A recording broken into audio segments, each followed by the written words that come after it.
patay na si Maria Braga kasamang anak na ginagala niya. But Don Nisan, Don Mariano married again. Tungkol sa Diaz, a Pilipina from Talisay.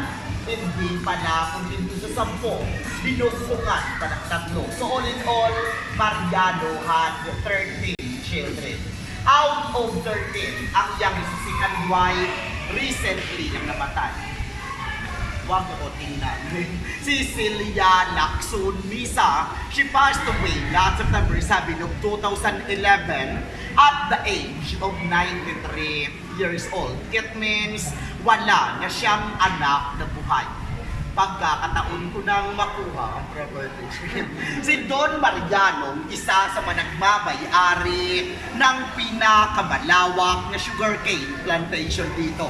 And specifically, it's 440 hectares. But then, dinivide niya yon sa 10 niyang anak, hindi kasama ang 3. Bakit? Abimanay ko.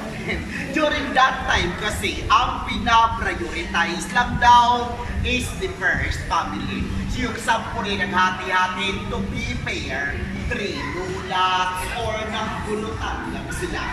This mansion went to Mercedes Lacson, but she married to Manuel Hapudiana from Halo, Iloilo. And guess what? Nakaanak din sila ng 12. Of course, walang TV noon. Walang ibang-ibangan. Yung 12 na yun, hinatiri nila ang 44 hectares na Mercedes at the same way by lottery again. So sabi ko, habang palayo ang generation, paliit na ng paliit ang properties. Now, ang natira na lang is only 3.6 hectares kasama Gilmansion. Kwento Ramon Habilyana, patay na rin siya. Isa sa mga anak ni Ramon ang naka-idea na i-develop ang place, and that is Mr. Raymond Habilyana. It means this is already owned by the Habilyana family, managed by Mr. Raymond Habilyana. Kaso wala siya dito ngayon. Ako muna, may-ari. Mamaya pagbalik kay siya na naman. May binili lang naman. Ano yung pinag-develop lang ito yung place last May of 2007. Then by January 2008, inopen na sa public as tourist attraction. Bago lang, 11 years pa lamang kami open sa public, but this mansion was built in 1920. So kung bibilangin natin, this already a 98 years old mansion. But after 20 years silang tirahan noon, in 1942, that's an early part of World War II, Japanese-American War. Plinano ng mga Hapon na gamitin nilang headquarters or garrison ng bahay na to. Pero naunahan ng mga Amerikano. Pagdating ng mga Amerikano, in-instruct sa mga Pilipino na lahat ng bahay na pwedeng magamit ng Hapon, sulugin. So ang mansyon ni Don Mariano, isa sa mga sinulog nila. It means sinulog nila itong intentionally with consent of the family for the sake na hindi magamit ng mga Hapon. Pero you know what? It's a very good idea na sinunog nila. At least, may trabaho ako ngayon. Try to imagine guys, kung inalaw nilang tirato ng Hapon, may possibility mabubumba na ito ng mga Amerikano. Kung binomba nila, wala nang natirato. Wala akong trabaho. At wala kayo dito. At least, it's a time. At least kahit sinulog nila, may structure pa until now na naabutan natin ngayon. This is the original pictures of the family Lacson, and try to look at him. Kaya nakalapit 3 anak ang gwapo, di ba? Lookalike of Dr. Jose Rizal. Pero nung tumanda na, no comment sa picture niya. Ito namatay niya siya year 1948. Ito yung 6 na anak siyang babae na kung titigan nyo, wala namang kahilig-hilig magsuot ng ribbon. Ito yung 4 na Walang tatangay mga italos sabi mo siya mahilig magsuot ng ribbon. Bakit ang lalaki ng ribbon nila at bakit lahat sila may ribbon? Well, gusto ko lang malaman nyo, typical sa mayayaman noon, kailangan malalaki ang ribbon. Malaki ang ribbon, mas mayaman. Noon yun. Pero ngayon, akala ko, gusto ng gay, ang lalaki ng ribbon, katulog pa rin. Ito yung 4 na anak niyang lalaki. This is the former governor of Negros, Rafael Lacson, Felipe, the one who supervised of the construction of this mansion, Ramon Lacson, Eduardo Lacson, and Mrs. Mercedes Lacson, who married to Habiliana. Kita nyo, swerte, malaki rin doon. Siya nakabulong ng mansion. But you know guys, out of 6 daughters of Don Mariano, 3 only are married. That 3 are only married to Cuelco, Habiliana, in Gonzaga. That's why, kung tatanungin niyo ko, abe, sa laki ng pamilyang ito, ilang kwarto mayroon sa mansyon na to? Well, this is a 903 square meter floor area of the mansion, 450 up, 40 down, composed of 10 rooms. 10 kwarto, including the master's bedroom and the family room. It means may 8 kwarto sa mga anak niya. Ang tanong, bakit 8 lang? 13 ang anak niya. Mamaya na malalaman. Sige dyan, tayo na kayo dyan. Listen her, ma'am. Lipat tayo dito. Tayo na kayo dyan. Lipat tayo. Sir, okay. Don't worry, hindi kayo mapapagod. Hindi masyadong malayo lilipatan natin. Dito lang po tayo, ma'am, sir. Ayan. Pinatayo ko lang kayo doon and person nakatayo. Okay, well guys, ito yung mga rooms nila dati, ma'am, sir. 1, 2, 3, 4. That's the rooms for the girls upstairs and 4 for the boys downstairs. The family room and the master's bedroom left and right upstairs. That is the living room and that is their dining area. But out of 10 rooms, they have only 2 comfort rooms. Why? Bakit sa laki naman siyang 2 lang comfort rooms? Eh malawak mo yung tubuhan noon, so doon na muna. During that time kasi, instead of comfort room for every room, they used arenola. Diba? Even sa mga old houses, makikita natin. And common in Spanish homes before, that between their dining room and the kitchen, they have their own small arch window. Guys, nakita yung puting bintana na yon. Okay. They put that window to facilitate the movement of the foods and to minimize the foot traffic in and out of the kitchen. And besides, isa sa mga table manners sila noon, hindi sila kumakain kung may servant sa harap nila. Especially kung pangit ka. It means, kung kayo nag-smile, ang isa dito kanina sumimangot. Hindi ko po intensyon na tamaan siya. Kusa siyang nagpahalata. It means, inside of that small arch window is kusina nila noon. But I'm proud to say, kwarto ko na ngayon. Sa birthday sa Miller. Tayo lang, sir. Okay, and let's stop her first again. Well, by the way, ma'am, sir, ikwento ko na muna sa inang konpiyon. Baka po sabihin nyo sa akin, nagjo-joke lang ako or joke ko lang yon na kwarto ko yon. Well, I just want you to know, 4 years akong tumira dito. Nangarap ako ng mansyon pero hindi ganito. Ang pinangarap ko yung buo naman. Sabi ng isa sa hindi ka ba natatakot dito? Well, matatakot pa ba ako kung alam ko pagdating ng araw magiging akin to. Think positive. Anyway guys, kung hindi siguro matibay ang pag-construct ng bahay na to, bumagsak na to for 3 days na umaapoy ang bahay. 3 days of burning, 3 days of fire. On the first day that they attempt to burn this house, they used 3 drums of gasoline, but nothing happened. They come back again with 2 drums of gasoline, but mix na siya in 4 drums of used oil. Of course, pag may used oil, tatagal ang apoy nun. After 3 days, all the wooden parts of this burn. Maybe one of the reasons kung bakit umabot 3 araw, it's because of the hardwoods. Imagine, 2 8-state wooden floors. A matter why and 20.5 meters long with no joint or mula doon papunta ron, walang dugtong na kahoy yun. It means isang puno, isang sahig nila noon. And that's made of nara, tindalo, and kamagong trees. Pero kung nasunog mo lahat ng mga wooden floors nila, all the tiles that you can see right now are still original from Spain. And they call this Machuca tiles, the hardest, the famous, and the most expensive tiles during that time. O ba nagtataka kayo? Bakit malalim dito tapos may hagdan doon? Mostly ang tinatanong dito sa akin kung may underground daw sila. Wala silang underground. Ang hagdan doon, pinalagay ko na lang yun.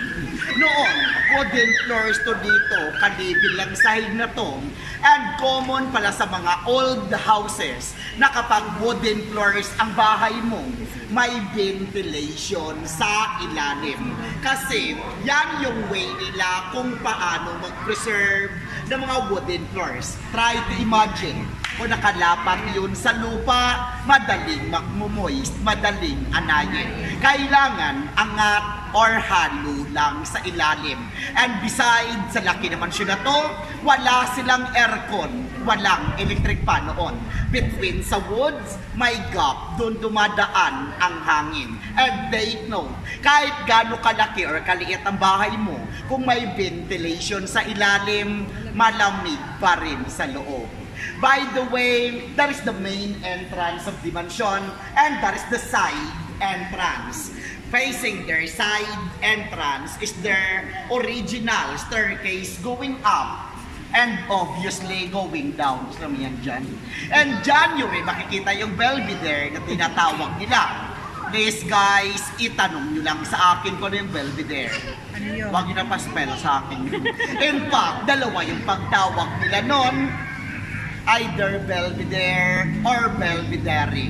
Belvedere is a French word and a Belvedere is an Italian word. Pero isang meaning lang sila. It can afford a beautiful view. So that's the place where every 5:30 in the afternoon, they gather together just to watch the sunset.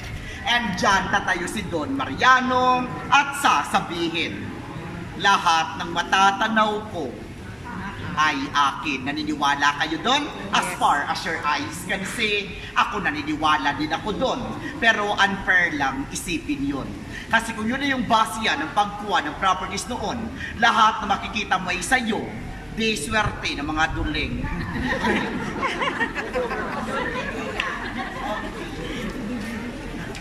Okay.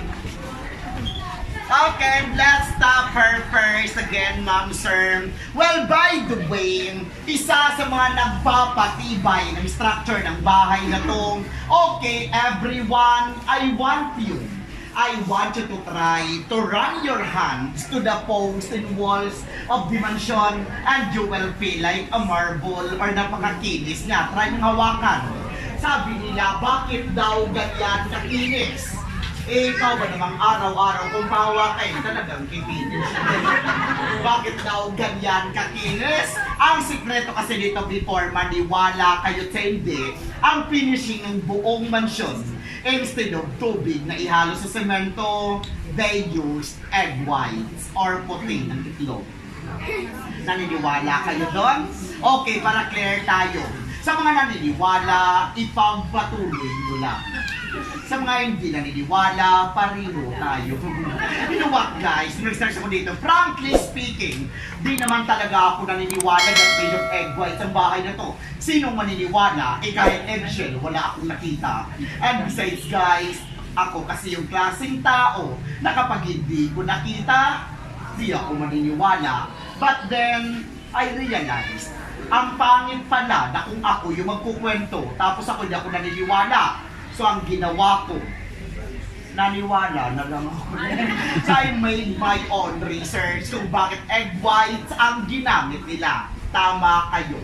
Dahil hindi lang sa structure na yung may egg whites, even sa mga old cathedrals, Old churches, they use also egg whites because they made that as their binder. Example, Damyag-Ao Church in Iloilo, the Molo Church in Iloilo, the famous Baclayon Church in Bohol, and even Pyramid of Egypt, that's made also of egg whites. But you're right, just imagine kung ilang itlog ang naubos bago nabuo yung mansyon. Ika ang isa dito sa akin, guys, galit niya akong tinanong. Saan sila kumuha ng itlog? Galit ko rin siyang sinagot. Ay, sinado ako, hindi sa akin. Makatalabas para ako nagbigay ng itlog dito. Anyway, guys, gusto malaman nyo, may farm sila noon. Poultry, di ba? Kung may farm sila noon, malamang ito yung reason kung bakit wala na silang farm ngayon. So, on the very large hurricane plantation dito sa Negros, try to look at that structure outside na may puno sa taas. Nakita nyo yon? Yung parang tower across the road, tapos tinubuan ng puno. Akala nyo mataas na puno? Hindi. May mataas na structure doon, tumubo na yung puno doon. Alam nyo ba, ma'am, sir, kung ano yung mataas na structure na yon? Makinig, importante yun. Bahay ni Rapunzel yun. Kaya rin guys, joke guys. That is the chimney. Smokestack. Chimney of their Muscovado sugar mill. Or they made their own Muscovado sugar. During that time, manually, kalabaw yung umiikot dyan. Tapos ang kalabaw, may takip sa kanang mata, para yung ikot, kaliwa lang. Kasi walang takip yun, kakanan, masisira ang rotation nila. Kalabaw yung umiikot dyan just to extract the juice from the sugar cane using that two big stone, or we call it molino, ilalagay sa large box. Doon niluluto ang asukal. Ang tawag nila dyan in Spanish words, makina di vapor di horno economico. Mahirap, asukarera na lang para madali. Diba guys, may puno na sa taas. Kung paano napunta yung puno doon, they call that bird droppings or maybe dala ng ibon. Napakapangit naman kung magpakita ng gardener doon para mag-tree planting doon. Well, part also of this mansion is that original fountain since 1920. Yes, you're right. That's an original fountain except the water. And mostly guys, ito yung tinatanong dito sa akin, aber, kung plinano dati ng mga Japanese na gamitin nilang headquarters or garrison ng bahay na to, paano daw nila natunto ng lugar? Kasi in fact, nakatago naman to in the middle of their sugarcane plantation. Even nga tayo, kung walang minagturo, kung walang may gumamit ng GPS, di natin makikita to. Well, according to their history, huli nang nalaman ng mga Lacson that their gardener were informer of the Japanese. Siya ay nagturo ng place. Ito is nagkwento about the family background. But dito, they did not succeed kasi naunahan ng mga Amerikano. Pinasunog ang bahay, hindi napakinabangan ng mga Hapon. Okay, maring katanungan ko kanina kung bakit 13 ang anak niya, 8 kwarto lang dyan. First, hindi nakatira ang 3 dito sa second family niya. So 10 lang. Kulang pa rin ang kwarto. May rule siyang binigay sa 10 niyang anak noon na hindi kayo maaaring tumira dito kung may asawa na kayo. Yung 2 married na, kaya 8 kwarto na rin yung pinagawa niya. Kaya pala hindi nakatira ang 3 dito sa second family niya kasi nung nag-asawa ulit siya, sinunod niya rin ang role na binigay niya. Hindi niya pinatira dito, umalis din siya. Because this mansion was built in honor of his first wife, Maria Braga. Para kay Maria Braga ang bahay na to, but sad to say, hindi rin siya nakatira dito. Kasi patay na siya nung pinatayo ang mansyon. It means pinatayo to in memory of her. Kaya nga tinawag ang place na to as the Taj Mahal of Negros. It's because of that story. If you are familiar with the story of Taj Mahal in India, similar sila. Ang pagkakaiba lang sa Taj Mahal in India, doon mismo nakalibing ang asawa niya. Dito, hindi nga nakalibing dito, abay, nagpaparamdam naman siya. Hindi nga nakalibing yung asawa niya dito, but he molded their initials in every post of the house. Gusto makita yon? Di hanapin yun. Na structural design that we can see it around the mansion. And guys, what letter did you see? It looks like letter E, but it's not letter E. You're right, that's two M's facing each other. Stands for Mariano and Maria. Walang lang kami sa akin, aber kung letter M yan. Bakit pinatagilid? Hindi lang pinatayo. O try patayuin, mukha siyang McDonald's. Part of their Italianate architecture, and besides, makikita daw natin ang value ng isang bagay kung paghirapan natin titigan. Suggest ko lang, kailangan yung tumagilid para malamang letter M siya. So that's two M's, and reclined position stands for Mariano and Maria. Okay, last part of my tour. Before po ito in-open sa public as tourist attraction, gusto ko lang malaman nyo, abandoned lang to for 67 years. Imagine, ginagawang comfort rooms ng mga squatters. Tirahan ng mga taong nagtatrabaho sa tubuhan. Talyan mga kalabaw nila, kambing, baka. But because of determination of Mr. Raymond Havillana, nasabi niya, sa Europe, pinipreserve yung ruins. Bakit dito hindi? Sabi niya, okay, I will enter to my very ambitious dream in life. I will transform into a tourist attraction and to give justice to the place as well. Kasi parang binaboy na to ng tao. Pero you know what? Nakaka-proud lang sabihin sa inyo that even though 11 years pa lamang kaming open sa public as tourist attraction, we are already at rank 12 for the most fascinating ruins, not only here in the Philippines, but around the world. And imagine, diba guys? Imagine kung ilang ruins meron sa buong mundo. For the records ni research ko, there are 12 ruins. Rank 12. Joke lang. Of course, more than 1,000 ruins meron sa buong mundo.